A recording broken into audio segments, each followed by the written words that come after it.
Hi, I'm Dario, and in this video I'm going to review two Victas rubbers. One that is a Victas Classic and another they came out recently and has the potential to become a classic. As in my previous reviews, I will fill this table with data and ratings from 1 to 10 for each segment.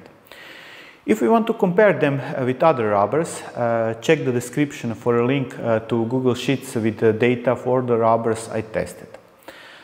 I'll be speaking in Croatian, and for those who do not understand Croatian, I have prepared English subtitles that can be switched on. Ovdje imam dvije poznate Victas gume koje ću podvrgnuti svom standardnom testu guma. Moram napomenuti da iako gume imaju sličan naziv, potpuno su različite. V15 Extra je guma koja se nalazi na tržištu već duži niz godina i jedna je od najpoznatijih te najčešće korištenih Victas guma. Mnogi profesionalni igrači su koristili ili još uvijek koriste V15 Extra. Puno se ta guma uspoređivala s Butterfly Energy 05 i određeni sponzorirani igrači koji su prije koristili Energy 05 prilikom prelaska na Victas su prešli upravo na V15 Extra. Tako da ću onda i ja usporediti s Energy 05. Dok ova druga guma, iako u nazivu isto ima V15, nema baš puno sličnoga s V15 Extra. V15 Extra je tenzor guma, dok je V15 Sticky potpuno drugi tip gume, ona je hibridna guma, što znači da je razlika u spužvi, topšitu, zapravo svemu, ali krenimo od osnovnih stvari. V15 ima deklariranu tvrdoću spužve 47,5, a V15 Sticky 52,5.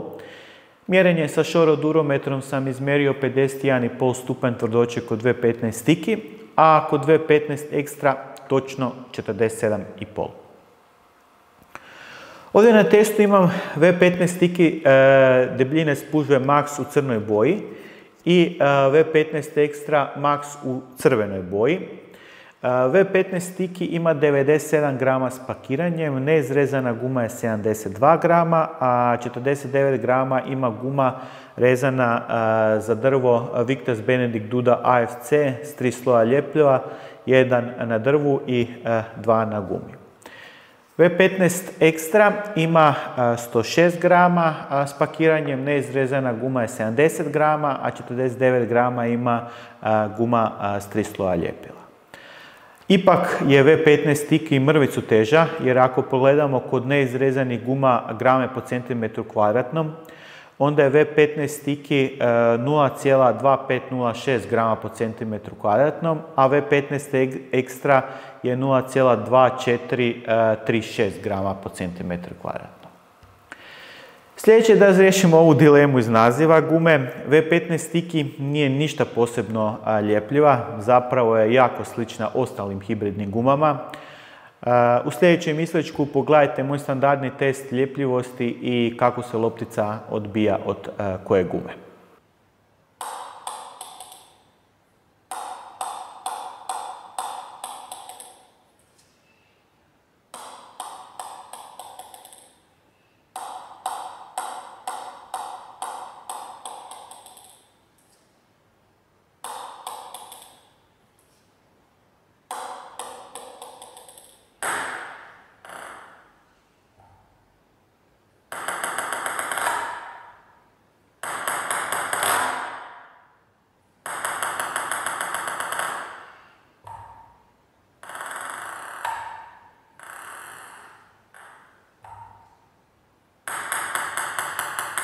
Kao što ste mogli vidjeti, guma V15 Sticky jako malo ljepljiva i tek lagano podiže lopticu sa stola, dok V15 Extra očekivano ne može podići lopticu sa stola.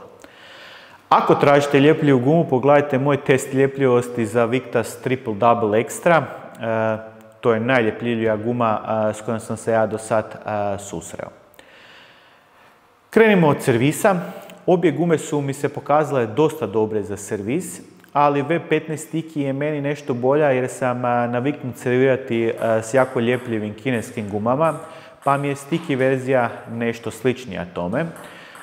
Sve 15 stiki sam uspio lakše staviti lopticu kratko i zadati više rotacije tokom servisa, iako su serve jako dobre i sve 15 ekstra. Duge i kick serve je lakše odservirati sve 15 ekstra, dok sve ostale serve nešto bolje sve 15 stiki. Za povrat servisa su gume također jako dobre. Svaku malo dužu lopticu je lako napasti, a kratku lopticu možete bez problema staviti kratko, pogotovo sve 15 stiki, dok je recimo to malo teže sve 15 ekstra, jer se od V15 ekstra loptica jače odbija. Prednost obje gume kod prijema servisa je što ne primaju jako puno rotacije kao što sam očekivao. Tako da ako je nekad krivo procijenite količinu rotacije, možete kvalitetno vratiti servis s obje ove gume. V15 ekstra je manje osjetljiva na dolaznu rotaciju od V15 stiki, ali s pravilnim pokretom s V15 stiki je lakše poništiti rotaciju i staviti lopticu odmah iza mrežice. U kratkoj igri je očekivano V15 stiki dosta bolja od V15 ekstra zbog tvrđe spužve i lagano ljepljivog topšita, tako da je s njom lakše staviti lopticu kratko i to sa dosta rotacije. Od V15 ekstra se loptica jače odbija, pa onda za kratku igra treba bolji osjećaj.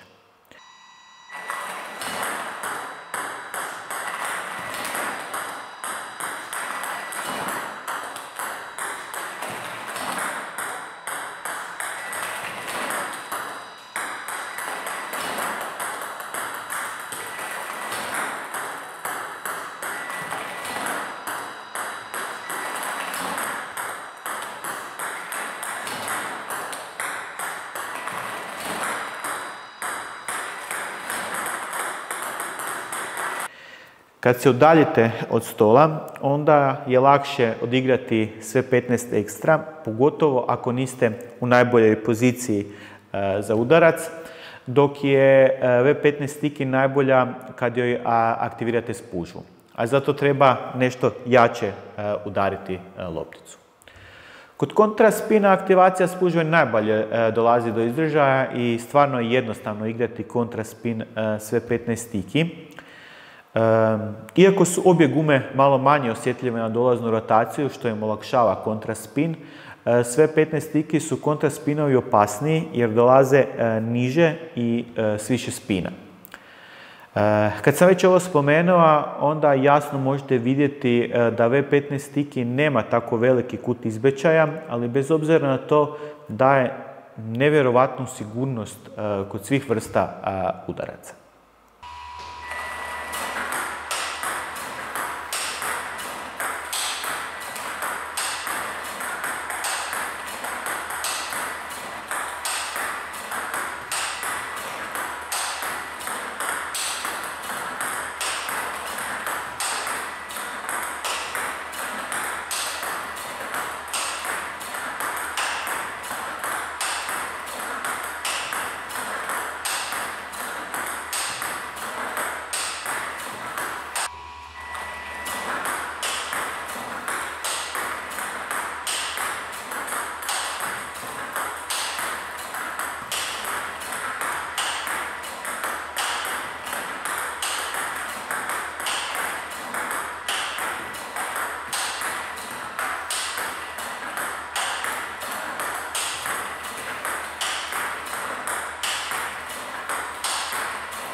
S obje gume nije problem kreirati spin, iako manje napora morate uložiti za kreiranje spina sve 15 ekstra nego sa V15 stiki, gdje najbolji spin dobijete po aktivaciji spužve. Također, krajnja količina spina kod obje guma je dosta velika, ali postoji dosta guma koje mogu kreirati više spina. U sljedećem videu ćete vidjeti pod kojim kutem se odbija loptica od ravno postavljenog reketa, u ovom slučaju povratne ploče, a nakon toga i kako to izgleda u igri.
V15 Extra je brža guma, ali V15 Sticky ima više različitih brzina.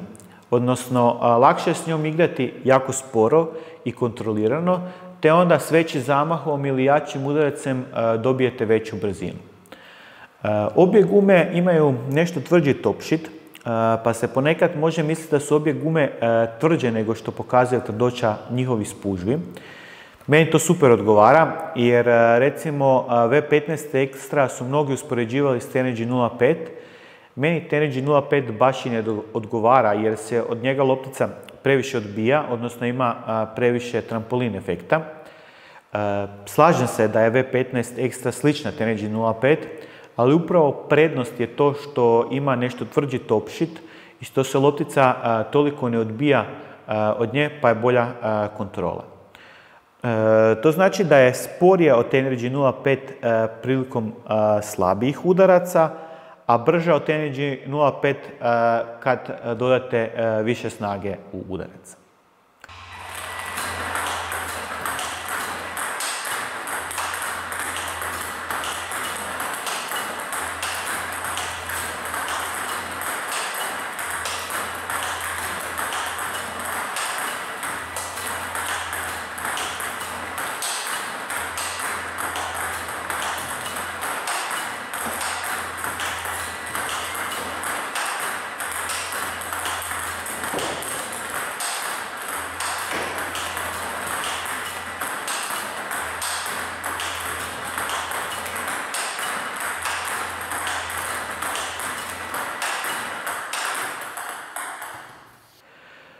Kod flika i podizanja backspin loptice su obje gume dobre, s tim da je s V15 Sticky lakše podići backspin lopticu, a V15 Extra je pogodnija za udarce s kraćim zamahom. Također, prednost obje gume kod ovih udaraca je što su manje osjetljive na dolaznu rotaciju. U sljedećem videu robot izbacuje po dvije jako rezane loptice, jednu kraću, druga duža, pa možete vidjeti o čemu govori.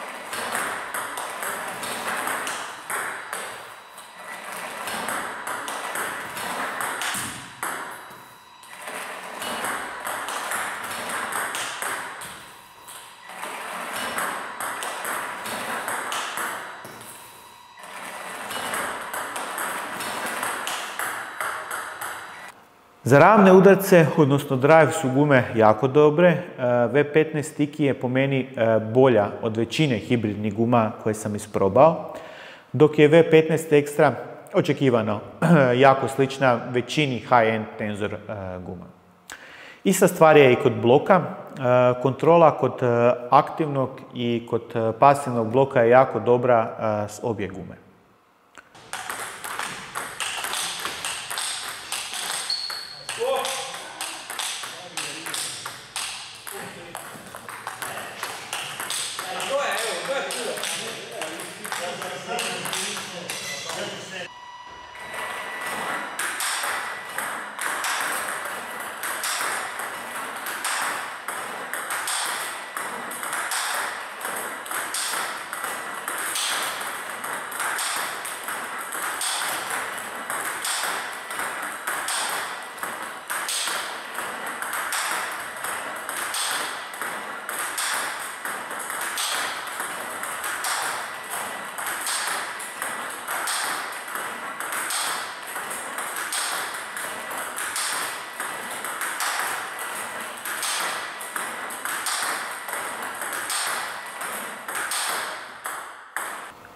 Prije zaključka pogledajte još malo kako to izgleda u trening meču.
Za kraj zaključak, V15 Sticky je jedna od najsvestranijih guma koja je jako dobra u svim segmentima igre, što se jasno vidi po mojim ocjenama. Ovo je prva guma koju sam testirao, a da sam joj u svim segmentima igre dao ocjenu 8 ili više. Naravno, ova guma nije za početnike, potrebna je već razvijena tehnika kako bi iskoristili najbolje od ove gume. Često je uspoređuju s Dignis 09C i to s pravom, ali imaju dosta razlika. Dignis može kreirati više spina od V15 Sticky, ali je s V15 Sticky puno lakše igrati jer daje više kontrole. Dignis 09C ima veći kut izbačaja i teže je s njom dobiti snagu koju dobijete s V15 Sticky. Što se tiče SN hibridnih guma, kao što se Raxa Z razlikuje od svih SN hibridnih guma jer je sporija od svih s visokim kutem izbačaja loptice, tako se i V15 Sticky razlikuje od svih SN hibridnih guma jer daje nevjerovatnu kontrolu, ali ujedno i brzinu i snagu kad ju trebate. Ove dvije gume sam testirao u periodu od 3 mjeseca. Testirao sam ih na različitim drvima, a V15 Sticky sam probao prvo bez boostera, pa nakon toga i sa boosterom. Mogu reći da se bez problema može igrati s njom bez boostera, iako će neki igrači reći da je dosta tvrda i kruta kod udaraca s manjom snagom, ali kad se poveća snaga i aktivira spužva, osjeti se elastičnost. No moram priznati da je sa 2 sloja boostera stvarno top guma i više mi se sviđa kad se doda booster. Najviše mi se kod V15 Sticky sviđa njena kontrola gdje imaš osjećaj kao da svaka loptica ide točno gdje je poželiš, te to što te guma konstantno tjera da napadaš jer je iznimno sigurna kod napada. Što se tiče odabira drva za V15 Sticky, može se upariti s različitim drvima, ali moja preporuka je da ako ste napadač odaberete karbonsko drvo za nju, s obzirom da je guma dosta tvrda. S druge strane, puno pozitivnih iskustva sam čuo od igrača koji love dalje od stola s njom, a u tom slučaju nije potrebno karbonsko drvo.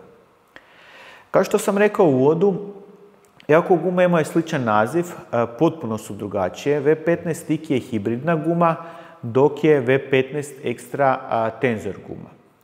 Imaju različitu spužvu i topšit. Na ovoj slici možete vidjeti koliko je poroznija spužva kod V15 Extra u usporedbu s V15 Sticky. Iako znam da je nekoliko profesionalnih igrača zamijenilo Tenergy 05 s V15 Extra, rekao bih da su te dvije gume slične, ali imaju nekih razlika. Najveća razlika je u tvrdoći topšita, koji ujedno nije toliko osjetljiv na dolaznu rotaciju, pa je puno lakše vratiti servis i iskoristiti što se loptica toliko jako ne odbije od gume. Uglavnom, V15 Extra bi preporučio igračima koji trebaju snagu, brzinu i spin, a ne žele izgubiti na kontroli. Meni se iznimno sviđa kao backhand guma, dok bi V15 Sticky odabrao za forehand. Prije kraja još samo da objavimo da je pobjednik nagradne igre iz prošlog videa Frane i nova Tibar torba je otputovala na more za dugi rat. U ovom videu ćemo podijeliti također još jednu torbu. Ovaj puta nova velika Yasaka torba. Kao i prošli puta, dovoljno je samo u komentaru ostaviti svoje ime bez prezimena i mjesto od kud dolazite. Naravno, dobrodošli su svi komentari, ali oni koji će imati ime i mjesto ulaze u nasumični odabir za ovu torbu. Još uvijek je ova nagrada ograničena samo na Hrvatsku zbog jednostavnosti dostave. To bi bilo to što se tiče recenzije V15 Sticky i Extra. Kako ne bi propustili neke od sljedećih videa i nove nagradne igre, pretplatite se na kanal, ali također lajkajte i šerajte video. Znam da će mnogi nakon ovog pitati kad će test novo izašlo V15 Sticky Soft. Evo, imam je ovdje i spremna je za testiranje. Uskoro. Do sljedećeg puta, uživajte u pinganju.